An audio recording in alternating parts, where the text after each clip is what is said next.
The cop saw the car stop on the bridge, but didn't think too much about it. People often stopped their cars on the bridge late at night, when there was not much traffic.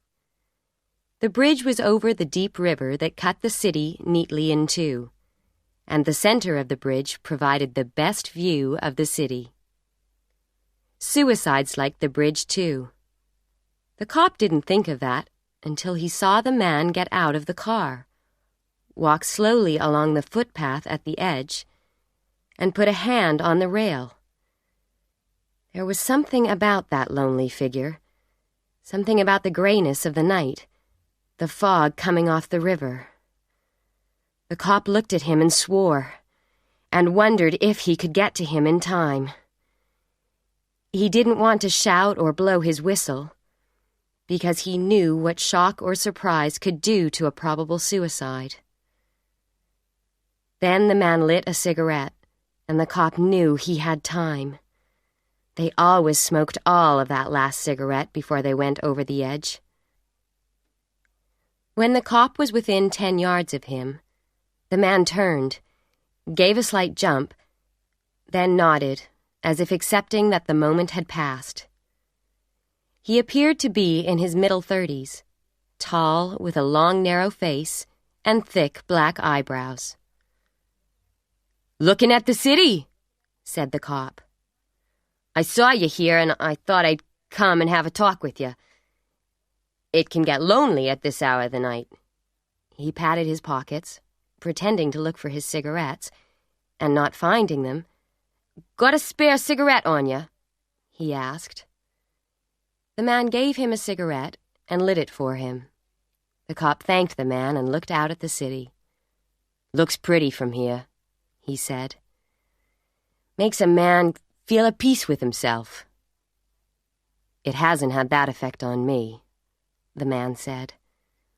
"I was just thinking about the ways a man could find peace for himself." "Things usually get better sooner or later, even if it takes a little while," the cop said. "It's a tough world, but it's the best we've got, and you're not going to find a better one at the bottom of a river." The man said nothing for a long time. Then he threw his cigarette over the rail and watched it hit the water. He turned to face the cop. "My name's Edward Wright. I don't think I'd have done it. Not tonight." "Something particular bothering you?" said the cop. "Not anything special." "Have you seen a doctor? That can help, you know." "So they say." "Want to get a cup of coffee?" said the cop. The man started to say something, then changed his mind. He lit another cigarette and blew out a cloud of smoke. "I'll be all right now," he said. "I'll go home, get some sleep. I haven't been sleeping well since my wife—" "Oh," the cop said. "She died. She was all I had, and, well, she died." The cop put a hand on his shoulder. "You'll get over it, Mr. Wright. Maybe you think you can't live through it, that nothing will be the same, but—" "I'd better get home," the man said. "I'm sorry to cause trouble. I'll try to relax. I'll be all right."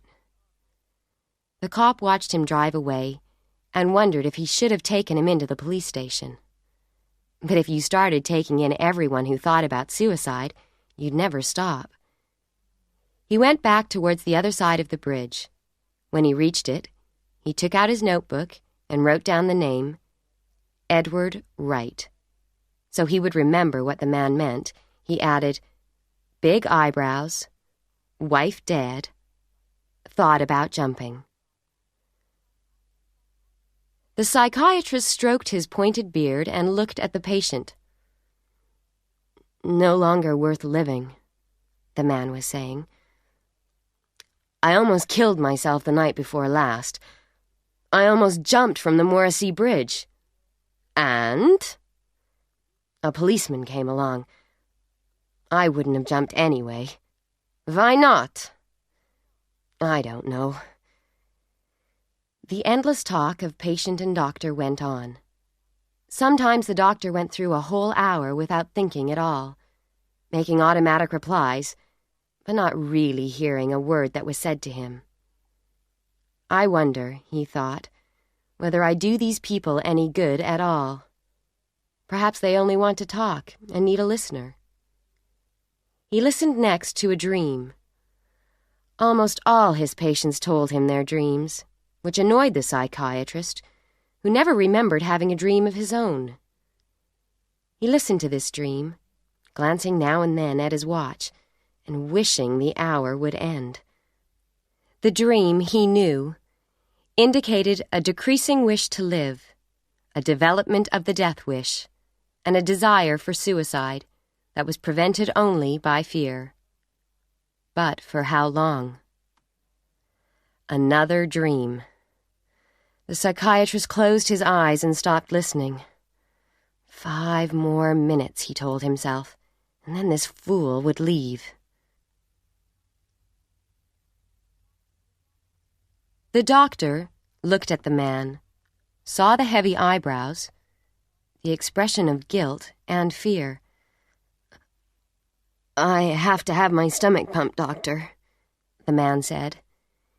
"Can you do it here, or do we have to go to a hospital?" "What's the matter with you?" "Pills. Sleeping pills? How many did you take?" 20, said the man. 10 can kill you, said the doctor. How long ago did you take them? Half an hour. No, maybe 20 minutes. And then you decided not to act like a fool, yes? 20 minutes. Why wait this long?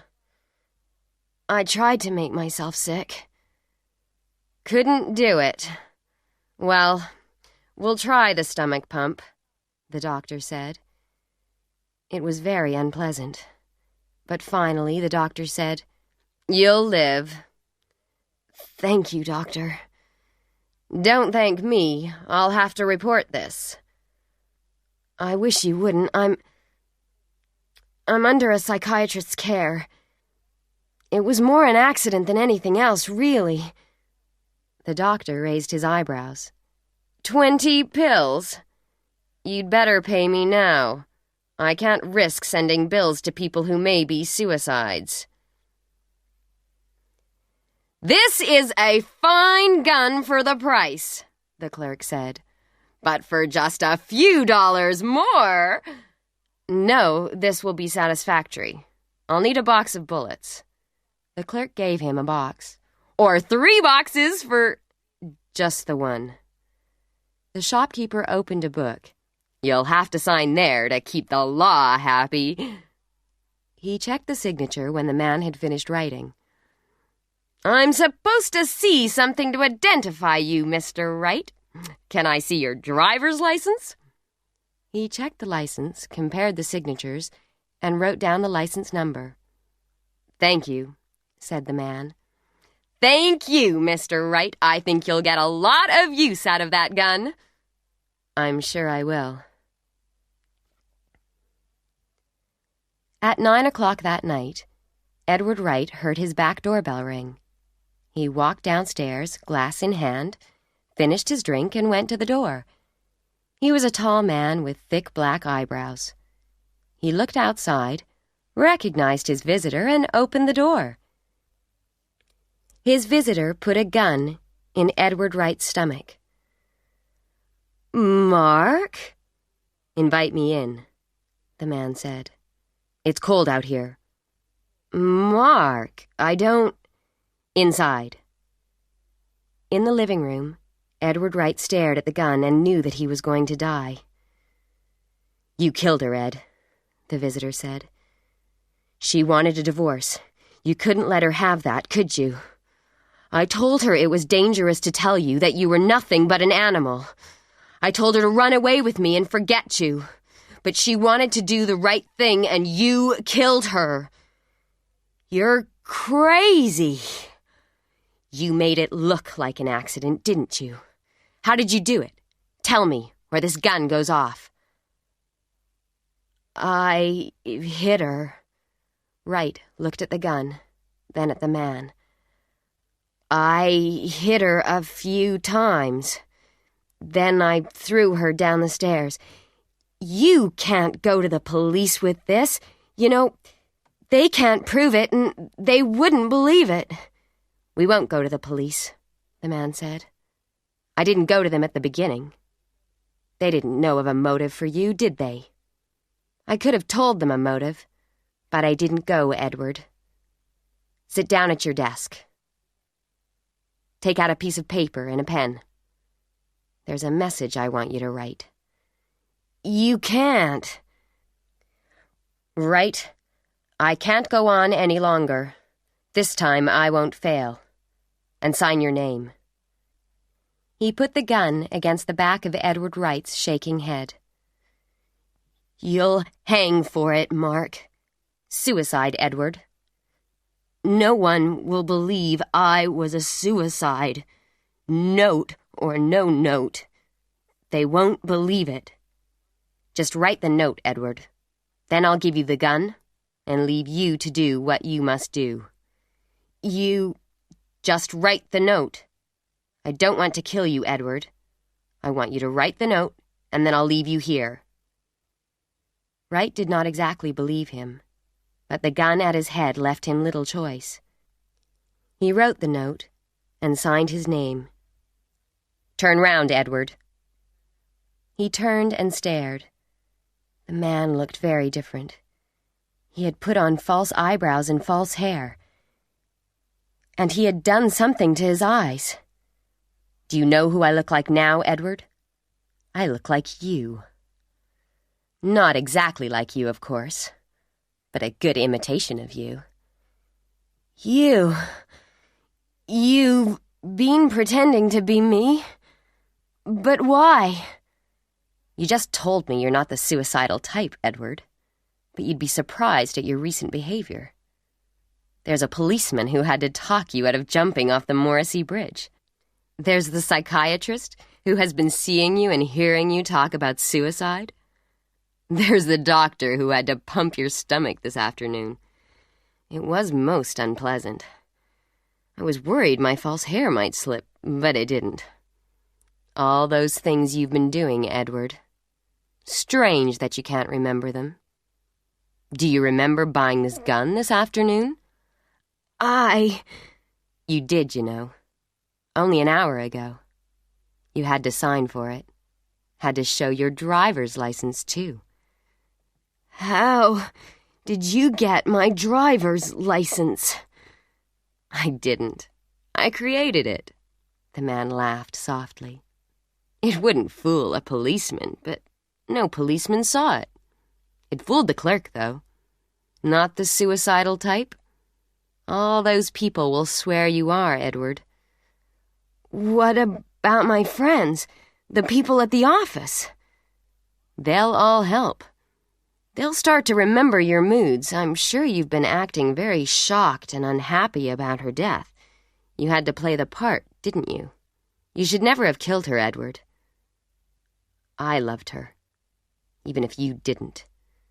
You should have let her go, Edward. Wright was shaking with fear. You said you weren't going to murder me. You were going to leave me with the gun. Don't believe everything you hear, the man said, and very quickly he pushed the gun into Wright's mouth and shot him. Afterwards, he arranged things neatly, wiped his own fingerprints from the gun, and put Wright's fingerprints on it. He left the note on top of the desk, put the psychiatrist's business card into Wright's wallet, and the receipt for the gun into Wright's pocket. You shouldn't have killed her, he said to Wright's dead body. Then, smiling privately, he went out of the back door and walked off into the night.